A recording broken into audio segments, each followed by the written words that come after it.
ఆంధ్రప్రదేశ్ కి మోడీ గారు కూడా లేఖ రాశారండి. ఏదైతే కేంద్ర ప్రభుత్వం నుంచి చంద్రబాబు నాయుడు గారికి లేఖ పంపించారు, అయ్యా మీరు డీజిల్ పెట్రోల్ అమరావతికి తరలిస్తూ ఉన్నారని తెలిసింది, అమరావతి పరిసర ప్రాంతాల్లో అమరావతికి అనుకూలంగా ఉన్నటువంటి దీంట్లో ఉంచుతూ ఉన్నారని అర్థమైంది. మీరేమో ఇక్కడ రాష్ట్ర ప్రాంతంగా అక్కడ ఎటువంటి ఆయిల్ మీరు ఇచ్చేయద్దు, రాష్ట్రంలో చాలా దేశవ్యాప్తంగా ఉన్నటువంటి కొరత, రాష్ట్రంలో కూడా కొరత ఎక్కువ అవుతుంది, సరఫరా చేయడానికి ఇబ్బంది పడే పరిస్థితి ఉంది, మీరు ఆ పరిస్థితి తీసుకురావద్దని చెప్పి కేంద్ర ప్రభుత్వం రాష్ట్ర ప్రభుత్వానికి లేఖ రాసిందండి.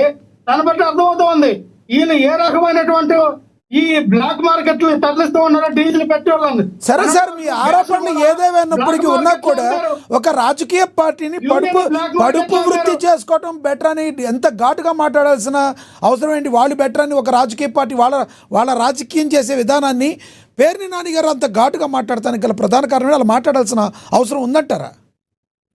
ఎస్, దాని గురించి మాట్లాడు ముందే సార్. నేనేమంటానంటే, గతంలో యూరియన్ బ్లాక్ లో అమ్మారు, గ్యాస్ ను బ్లాక్ లో అమ్మారు, ఇప్పుడు చూస్తే డీజిల్ పెట్రోల్ బ్లాక్ లో అమ్ముతా ఉన్నాం.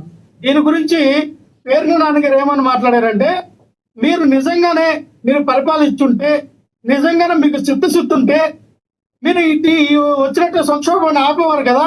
మీరు ఆపలేదంటే దానికి అర్థం ఏంటంటే, రైట్. ఒక్క నిమిషం, మీరు ఈ సంక్షోభాన్ని మీరు ఆపలేకపోయారంటే నిజంగానే ఎవరైతే పట్టుకోటు కోసం, ఎవరైతే తన వాళ్ళకున్నటువంటి ఇబ్బంది కారణంగా లేదంటే వాటి తప్పు అని తెలిసినా సరే ఒక నీతిగా చేస్తున్నటువంటి ఒక స్త్రీ తన పనినైనా చాలా చక్కగా చేస్తుంది, ఒక నీతి నిజాయితీతో చేసుకుంటది, అటువంటి వాళ్ళకన్నా దారుణంగా తయారైంది ఈ రాష్ట్ర ప్రభుత్వం పరిపాలన అని అన్నారు.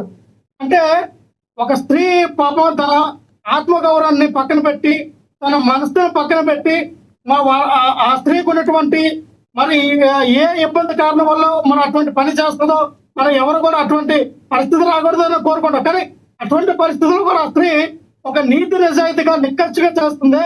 వాళ్ళకు ఉన్నటువంటి ఇంగిజ్ఞానం కూడా వీళ్ళకి లేకపోయింది. టీడీపీ కూటమి ప్రభుత్వానికి ఇంత దిగజారిపోయిందా అని మాట్లాడటం తప్పే ఉందండి. ఆయన ఏం మాట్లాడతారు? ఏ అంబటి రాంబాబు గారు లేరా, లేదా ఇంకొక ఆయన లేరా, ఇంకొక మీ పార్టీలో లేరా? మీ పార్టీలో ఇప్పుడు అమ్మాయిల్ని రేప్ చేసిన మర్డర్ చేసిన వాళ్ళు లేరా? మీ ఎమ్మెల్యేలందరూ ఏమిటి, మీ మినిస్టర్లందరూ ఏంటి, ఇప్పుడు మీ ప్రభుత్వం ఇప్పుడు ఉన్నటువంటి వ్యక్తులు ఏంటి? వాళ్ళు ఈ రోజున అమ్మాయిలతో ఆడుకోవట్లేదా? రోజుకో బండారం బయటకు వచ్చింది కదా, మీ కోన